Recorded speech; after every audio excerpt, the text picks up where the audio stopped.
Tapi Sayyid Ali milih Al-Kaunu karena yang harus senang dengan kelahiran Rasulullah SAW itu semuanya.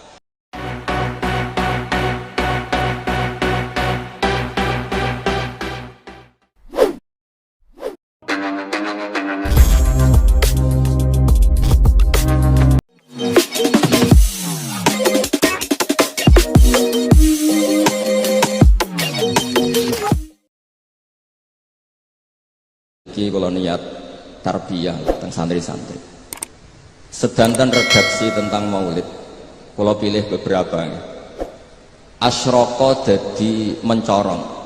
Kenapa tidak milih kata anaro? Kalau anaro itu padang tapi sudah menyengat, kalau asyroko itu padang tapi enak, kira-kira jam 8-9, sehingga beliau memilih kata asyroko. Dulu Syekh Abdurrahman Ad-Dibaghi milih kata asyraqal badru alaina karena al-badru itu simbol kesempurnaan. Itu juga baik. Tapi Sayyid Ali milih al-kaunu karena yang harus senang dengan kelahiran Rasulullah SAW itu semuanya, bukan sekedar rembulan. Itu pilihan-pilihan kata berdasar isek, berdasar dzauq. Yang al-badru karena mewakili kesempurnaan, simbolnya adalah Lailatul Badri. Al-kaunu mewakili hakikat bahwa hadal kaunu kulluh yafrah Rasulullah SAW. Kalau kemarin disuruh sama Gus Yasin Putra Bambun untuk ngisi maulid di dalam beliau. Saya menerangkan bahwa orang itu harus senang. Kata Sayyid Muhammad SAW, faman angkaral maulida faqila lahu, misalnya lima tafrahu bi maulidin nabi, apa bisa menjawab?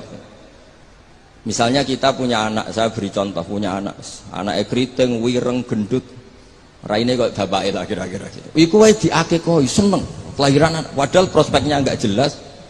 Sok ben nakal ta ora kok bapake ora jelas, iku wis seneng.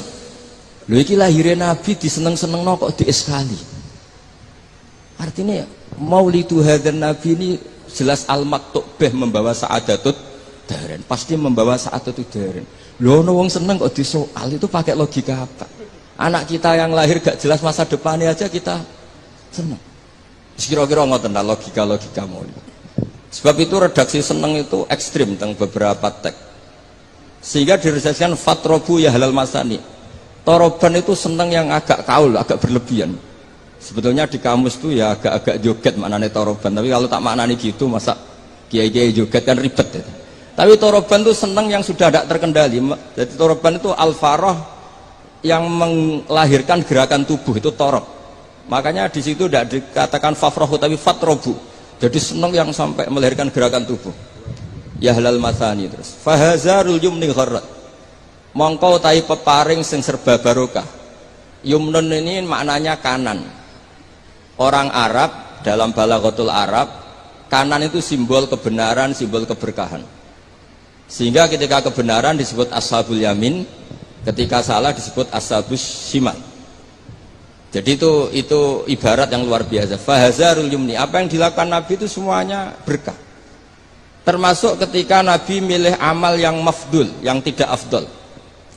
Misalnya semua orang itu tawaf itu musyatan, semuanya berjalan. Teorinya al-ajru bi qadri ta'ab. Tapi Nabi itu enggak. Nabi justru tawaf rakiban. Nabi tawaf itu secara berkendara. Dan itu menjadi berkah bagi kita. Karena yang tawaf pakai kursi roda karena uzur itu menjadi punya referensi karena Nabi tawaf rakiban. Andai kan Nabi saat itu ikut masyian, maka kita bingung cari referensi bagaimana ketika kita tawaf harus berkendara. Sehingga Nabi pilihannya mafdul saja menjadi fadil, fadil menjadi afdol, semuanya berkah. Bahkan saya pernah bikin statement, andai kan Nabi Isa sholat khusyuk dengan Rasulullah SAW makan biasa, itu kualitasnya itu bagus Nabi makan. Kenapa? Nabi Muhammad jadi Nabi itu setelah Nabi Isa karena baiknya, saking baiknya dituhankan. Jika Nabi untuk melawan nafyur rububiyah an Muhammadin SAW dan memaklumatkan bahwa innama huwa abduhu wa rasuluh, itu kalau makan diperlihatkan. Nabi itu kalau dahar kadang di depan rumah dan tidak pati-pati priayi gitu. Ya'kulu kama ya'kulul abdu. Dan itu sengaja. Jika ada orang fasikoh lewat, Ahadzal ladzi yas'umu annahu nabiyyun ya'kulu kama ya'kulul abdu. Ini tahu orang yang klaim jadi nabi. Cara makannya kok gak priayi, kayak makannya abdun. Si perempuan tadi maknani abdun itu budak. Tapi Nabi santai saja ngendikan ayu abdin a'badu minhu. Ya memang saya budak terbaik. Muridan bidzalika annahu abduwah wa rasuluh. Itu kata para ahli tafsir, dikatakan gerakan seperti ini penting bagi seorang Rasulullah Muhammad SAW yang beliau jadi nabi setelah kecelakaan Isa dituhankan karena terlalu khusyuk. Nah, kalau bagian riwayat yang bagian gak khusyuk ini karena ini. Jadi yang khusyuk nggih monggo, yang gak khusyuk kados kula nggih monggo, itu ada referensinya lah. Sehingga Allah kadang muji nabi itu sederhana. Nabi itu siapa? Orang yang makan. Ini bagi pengkaji tauhid dan tahu sejarah, makan itu penting sekali. Karena hanya dengan cara itu orang nggak akan diduga sebagai Tuhan. Nah, di sini ketika Allah muji Nabi Isa, mal masih ibnu Maryam illa rasul qad khalas min qablihi rusul wa ummuhu siddiqah kana yakulanit ta'am. Coba kalau Anda jadi orang alim, misalnya ketua MUI atau ketua NU, terus dipuji kiai ini tukang makan, itu pasti tersinggung. Mbok yo dipuji tukang qiyamul lail tadalail kan keren, ini dipuji hanya sekedar makan. Seorang rasul dan beberapa rasul bahkan kadang Quran mujinya hanya gitu. Wa ma arsalna qablaka minal mursalin illa innahum la yaquluna ta'ama wa yamshuna fil aswaq. Tapi makan di sini beda dengan makan kita. Kalau makan kita kan kepengen wareg, kepengen gendut, kepengen kuat, mbok kuat apa ora ros pokoke. Makanya Nabi itu beda dengan kualitas A, yaitu nafyur rububiyah dal al-i'lam bi annahu abdullah wa rasul. Jadi Nabi gerakannya itu sholatnya ya ibadah, makannya ibadah, goyonya ya ibadah, gojlokannya juga ibadah, diamnya juga ibadah. Itu disebut fahazarul yumni gharat. Gharat itu maknanya juga nyanyi, gharat itu rengeng-rengeng nyanyi. Jadi kalau suwun nas, pokoknya seneng tenanan, seneng banget. Walana busyra napa bisadin mustamirin laisa yanfat haitsu utina atau an jama'al fakhral mu'abbad. Jadi walana lan iku berhak kedhi kita al busyra te seneng. Seneng bisadin kelan kebahagiaan sifate sadin mustamirin kang abadi. Laisa kang ora ana apa sadu iku yanfatu ilang apa sadu. Haitsu utina atau an jama'al fakhral mu'abbad. Jadi ketika muji Allah ya gitu. Fali rabbi kullu hamdin jalla ayakhsurahul ithabana biwujudi Mustafa al-Hadi Muhammad.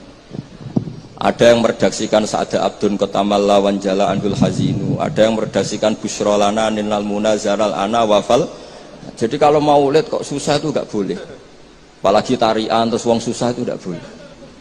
Tapi nak berkata enak juga gak boleh karena harus seneng gitu. Jadi ini udang ini tadi tak gosok ini. Saya ini keluarga sini, Mbah saya lahirnya di sini diundang jadi ngirit mungkin tidak tahu saya. Tapi bagus, saya juga gak harap-harap ini kan malah saya dosa ini kalau. Tapi saya ini cerita, yang penting itu seneng. Seneng ini penting. Saya sering didhawuhi bapak saya ini teman akrabnya ya keluarga sini ya teman akrabnya bapaknya Mas Arwani. Bapak kula nu nek ana wong ngaji nangis itu ngritik. Kata beliau itu, suwang ning omah utange akeh mipir BKB digadekno pas ngaji ditangis pisan jare gitu. Ngaji kudu seneng kata beliau. Teori beliau itu sederhana. Orang sampai maksiat itu karena cari kesenangan. Sehingga kalau taat itu tidak pengganti kesenangan maksiat, maka akan taatnya akan tertandingi dan terkalahkan. Itu teori maksudnya sampai anu te monggo ora ya kok bangetan maksudnya. Sehingga orang ibadah itu harus senang. Itu coba nazuman yang sering dinasihatkan Habib Syah itu. Laula kaya zinatal wujudi ma toba aisi wala wujudi wala taron namtu fi sholati. Andaikan tidak dengan ajaranmu ya Rasulullah, kita matobais hidup kita itu tidak nyaman dan eksistensi kita juga agak jelas. Coba andaikan tanpa Rasulullah SAW, kita minum mengatakan ini segar, habis makan bilang ini wareg, ini sate enak. Itu al kuffar yaquluna dzalik, wal munafiq wal fusaq yaquluna dzalik. Bedanya apa nih Pak?